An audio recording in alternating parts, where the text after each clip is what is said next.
Okay, let me ask you a question. Ever wondered why you've forgotten so many things from your earliest years on this planet? You might have just thought you were too stupid to remember, but they've actually done studies on this. And some of the studies that they have done have gone like this. They've taken groups of mothers with their kids and sat mirrors in front of them. And then they would like to get the child engaged with their own reflection. Then after just a short little while of that, they will hide the mirror, then the mother will secretly put something on the child's face.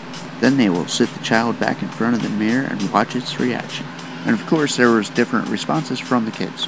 Some will slap the mirror, others will just cry. And then some are non-responsive to the mirror at all. But the ones that touch their own face and see that the reflection is themselves, these are the ones that are self-aware. Before you are self-aware, life is more like a movie.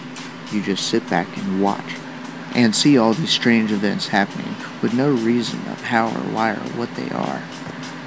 So those early stages that you can't remember, it's because you wasn't self-aware. They call it childhood amnesia. So what exactly is going on in the first stages of your life? To answer that question, we have to talk a little bit more about the brain and how it works. It works in two different ways, and I'm not talking about the right hemisphere and the left hemisphere. I'm talking about the subconscious and the conscious. Okay, here's something that's crazy. Scientists have proven that most of us only use 10% of our conscious mind daily. So what's going on with the rest of the 90% of the day? Who's running the show then? And you might find it hard to believe that your subconscious is the main one in charge of your everyday life. So let's talk about that for a minute. Take this for example. When you're driving down the road, you're singing songs, texting, or thinking about what you're going to do when you get to the place that you're driving to. Since your conscious mind is busy on all other things, who is driving the vehicle? We've all done it, been in really deep thought, and then looked down at the road, and then wonder, did we make that turn? Did we stop at that stop sign? And then we look up again and we realize we're already there. Here's another example. Have you ever had a friend where you could see that they acted just like their mother or father, but then if you were to bring it to their attention, they would become angry and then swear up and down that they are nothing like them? But you and everyone else can see that they're just like each other. And if they get angry with you, don't get mad back. We all do it. But it's not genetic. What it is subconscious program that we get and receive from our parents at the beginning stages of life.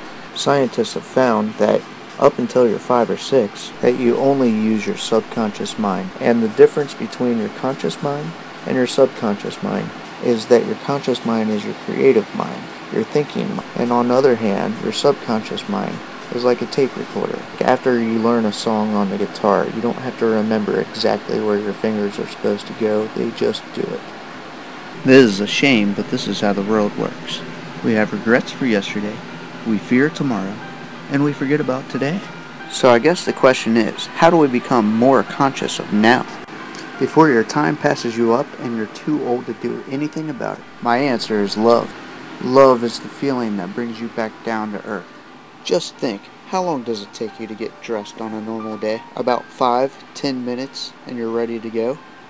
That's one of those things that you don't have to consciously prepare yourself for anymore. But what if I changed the question up a little bit? What if I was to ask you, if you were going on a date, then how long would it take you to get dressed? An hour? 2? Maybe longer? Who knows? That's because now you're looking in the mirror.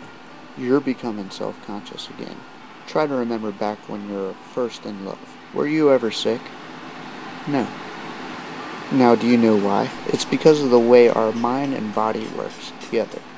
Think about a caveman. Did cavemen have all this added stress that we have today? They made sure their body temperatures were correct, they had food and water, and they were good to go. But if a saber-toothed tiger came up, yeah, they'd be stressing out. They'd be running to get away from a saber-toothed tiger. As soon as they got away from him, stress is gone.